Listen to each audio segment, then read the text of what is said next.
Hey guys, welcome back to my YouTube channel Lamba Dialogue and I am Navya here.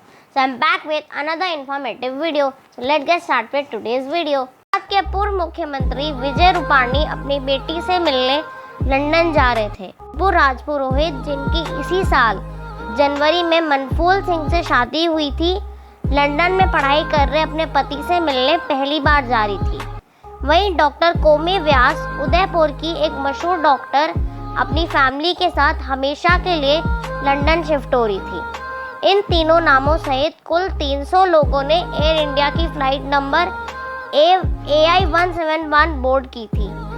Flight में सवार कई यात्रियों ने boarding के बाद अपने घर वालों को मैसेज किया, सेल्फी भेजी और कुछ ने ये भी कहा कि लैंडिंग के बाद संपर्क करेंगे, लेकिन उनके परिवार इस एक मैसेज का इंतज़ार करते रह गए क्योंकि ये फ्लाइट टेक ऑफ के कुछ मिनट बाद ही अहमदाबाद की एक मेडिकल कॉलेज बिल्डिंग पर क्रैश हो गई। फ्लाइट में 242 यात्री थे, जिनमें से 53 ब्रिटिश नागरिक, 7 पुर्तगाली, 1 कनाडाई और बाकी भारतीय यात्री थे। अहमदाबाद पुलिस के अनुसार अब तक 204 यात्रियों की मौत हो चुकी है, जिनकी बॉडी रिकवर कर ली गई है। ग्राउंड पर हुई कैजुअलिटी मिलाकर ये आंकड़ा 294 तक पहुंच गया है।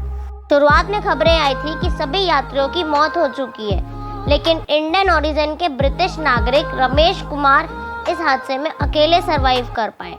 उनकी सीट 11A थी, जो इमरजेंसी एग्जिट के पास थी।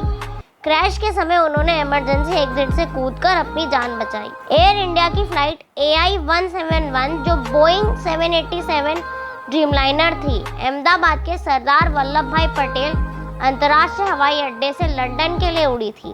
फ्लाइट रडार 24 के अनुसार टेक ऑफ के कुछ सेकंड बाद ही प्लेन के सिग्नल बंद हो गए। 625 फीट की ऊंचाई पर पहुंचते ही प्लेन अचानक डिसेंड करने लगा और दोपहर 1:48 पर अहमदाबाद के मेघानी नगर में एक बिल्डिंग पर क्रैश हो गया। इस बिल्डिंग में कई लोकल डॉक्टर्स और जूनियर डॉक्टर्स लंच कर रहे थे। टेक ऑफ के तुरंत बाद पायलट ने एयर ट्रैफिक कंट्रोल को मेडिकल कॉल दी थी। ये कॉल तब दी जाती है जब लाइफ थ्रेटनिंग खतरा हो, लेकिन ATC के जवाब देने के बाद प्लेन से कोई जवाब नहीं आया और फिर आग धुएं का गुब्बार आसमान में छा गया। एविएशन एक्सपर्ट्स का कहना है कि बिना flight data recorder, voice recorder और ब्लैक बॉक्स के रिकवरी के कुछ भी कहना जल्दबाजी होगी। प्रारंभिक जांच के मुताबिक इंजन फेलियर की संभावना है, लेकिन दोनों इंजन एक साथ फेल होना अत्यंत दुर्लभ 1 in a billion होता है।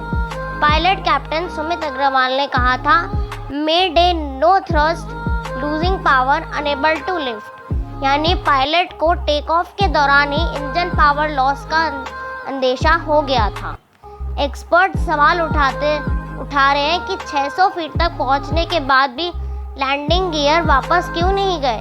इससे इंजन फेलियर की संभावना और मजबूत होती है। बोइंग ने ड्रीमलाइनर 787 को 2007 में लॉन्च किया था और 2009 में पहली उड़ान भरी थी। एयर इंडिया ने सितंबर 2012 में पहली डिलीवरी ली थी।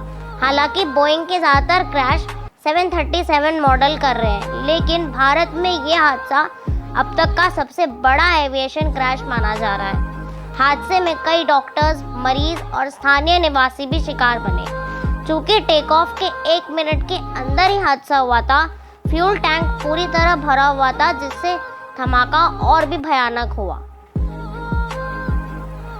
भारत के नागरिक उड्डयन मंत्री राजमोहन नायडू ने क्रैश साइट का दौरा किया। टाटा ग्रुप ने मृतकों के परिजनों को 1 करोड़ सहायता राशि और घायलों को सर्वोत्तम चिकित्सा सुविधा देने की घोषणा की है। क्रैश से प्रभावित मेडिकल फैसिलिटी को भी फिर से बनाया जाएगा। कुछ लोग अपनों से मिलने जा रहे थे, कुछ बिजनेस ट्रिप पर, कुछ छुट्टियां मनाने जा रहे थे, पर अफसोस घर वालों तक उनकी मौत की खबर पहुंची। इसी साल पहलगाम में आतंकी हमले में, स्टेडियम में भगदड़ में और अब इस प्लेन क्रैश में कई लोग अपनी जान गंवा बैठे। ईश्वर से प्रार्थना है कि इस हादसे में जान गंवाने वाले सभी लोगों की आत्मा को शांति दे और उनके परिवारों को इस दुख को सहने की शक्ति दे।